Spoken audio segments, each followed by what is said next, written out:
नमस्कार, मैं हूं आपके साथ रोहित। देसी गाय को कैसे अर्थव्यवस्था से जोड़ा जाए, भारतीय नस्ल की गायें कैसे इमोशन के साथ साथ प्रोफेशन का जरिया भी बने, इस विषय पर राजधानी दिल्ली में एक सार्थक संगोष्ठी का आयोजन राष्ट्रीय गौधन महासंघ ने किया।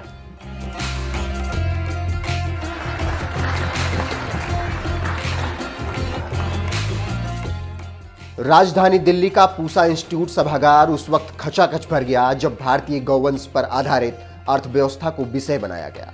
इस समारोह में केंद्रीय मंत्री पशुपालन, डेयरी एवं मत्स्य पालन परसोत्तम रुपाला भी मुख्य अतिथि बने।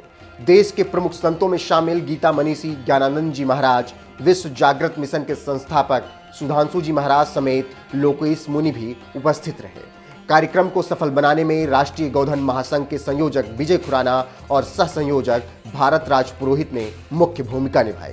कार्यक्रम की अगली कड़ी में पूरे देश से सभी राज्यों से गोसेवक आए हैं, तो एक गोसेवक प्रत्येक राज्य से एक मिनट का समय दूंगा। सिर्फ 1 मिनट में अपनी बात को रखें।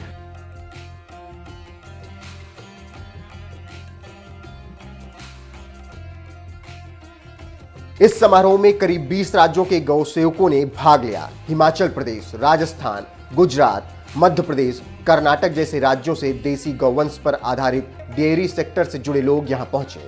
पड़ोसी देश नेपाल से भी गौ सेवकों ने इस संगोष्ठी में हिस्सा लिया। इस दौरान पंचगव्य, रोजगार की संभावनाएं, जैविक खेती, बायोगैस, पर्यावरण, जल संरक्षण जैसे विषयों पर चर्चा हुई। इस चर्चा के दौरान केंद्रीय मंत्री परसोत्तम रुपाला ने गाय की महत्ता की ब्रांडिंग भी समझाई। को भी पालेगी, हमारे देश को भी।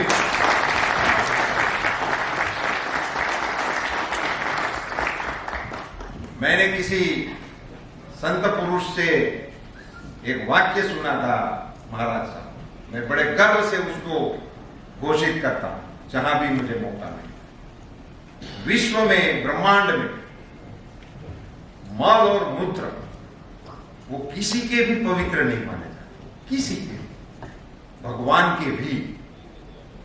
मल मूत्र को पवित्र कहने की बात किसी भी जगह से हमने सुनी नहीं है, विश्व की किसी भी डिसिप्लिन में से सुनने को नहीं मिली। मगर ब्रह्मांड में एक सर्जन ऐसा है जो हमारी गौ माता है, उसका मल और मूत्र पवित्र है। अगर ये सनातन सत्य है तो उसी का उपयोग करते हुए क्यों ना हम उसको सस्टेनेबल कर सकें, क्यों ना हम इसका मार्केटिंग कर सकें। मैं इधर प्रवेश होते ही एक स्टॉल पे मुझे ले जाया गया, वो प्राइवेट एंटरप्रेन्योर का स्टॉल था। वहां उन्होंने बताया कि ये 4000 रुपये किलो घी बेच रहे हैं। हमें बड़ी खुशी हुई कि ये हमारी गौ माता के गौ प्रोडक्ट की ब्रांड है, इसको ब्रांड बोलते हैं और ब्रांडिंग से ही ये दुनिया मानती है, वो बिना ब्रांड से दुनिया मानने वाली नहीं।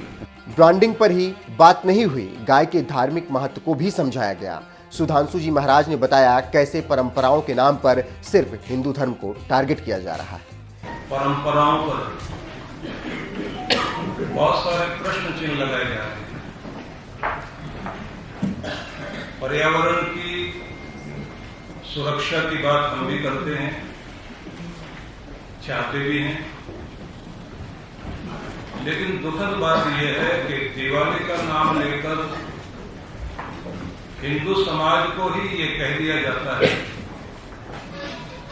कि दिवाली के कारण कि अगर मकर संक्रांति पर पतंग उड़ रही है तो पक्षियों को नुकसान हो रहा है और पक्षियों की जो हत्या वो कर रहे हैं, जिस तरह खा रहे हैं, उससे कोई नुकसान नहीं होता। आप दूध और जल चढ़ा रहे हैं भगवान शिव पर, तो दूध इतना शिवरात्रि पर क्यों रोका जाना चाहिए? ये बात लेकर आपकी संस्कृति पर सीधा सीधा हमला हुआ। होली पर पानी इतना बहा दिया आपने, और किसी धर्म, मत, पंथ पर कोई भी व्यक्ति उंगली उठाए, सारे एक। हिंदू अगर गौ को गौ माता कहता है, इसलिए उसको काटने का हक है क्या किसी को? दूसरा, अगर इसको गौ माता कहता तो किसी की हिम्मत थी कि उंगली उठा देता। प्रश्न ये है कि हम यहाँ गौ का महत्व ये कहें कि गौ के सींग पर धरती है तो उसका मतलब भारत की अर्थव्यवस्था का केंद्र बिंदु गौ है। इस संगोष्ठी में साल 1966 में दिल्ली में शहीद हुए गौ सेवकों को भी श्रद्धांजलि दी गई। साल 1966 की घटना को याद करते हुए विजय खुराना इमोशनल हो गए। तत्कालीन प्रधानमंत्री ने संतों के ऊपर गोली चलाई, 5,500 संत मारे गए, हजारों जख्मी हुए, 17,000 लोग उसी दिन तिहाड़ जेल में बंद कर दिए गए। भोजन नहीं बना था, पूरी दिल्ली के हर घर से पूड़ियां छोले रोटी बन के आई, एक भी घर ऐसा नहीं था जहां से खाना बन के ना आया हो। 5,500 संत मरे।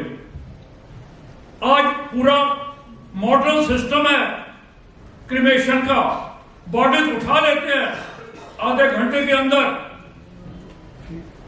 उसी दिन रात को 5,500 संतों की बॉडियां, लाशें उठाकर तुगलकाबाद जो फोर्ट है 4 ट्रक भर के वहां ले गए, मिट्टी का तेल आग लगाकर संतों को आग लगा दी गई। ये राष्ट्रीय गोधन महासंघ का ही अथक परिश्रम है जो कि पिछले 15 साल यानी साल 2006 से 2021 के बीच भारतीय गौवंश 9.5 करोड़ से बढ़कर 19.5 करोड़ और गौशालाएं 95,000 से बढ़कर 19,500 हो गई। ये आंकड़े खुद भारत सरकार ने जारी किए हैं।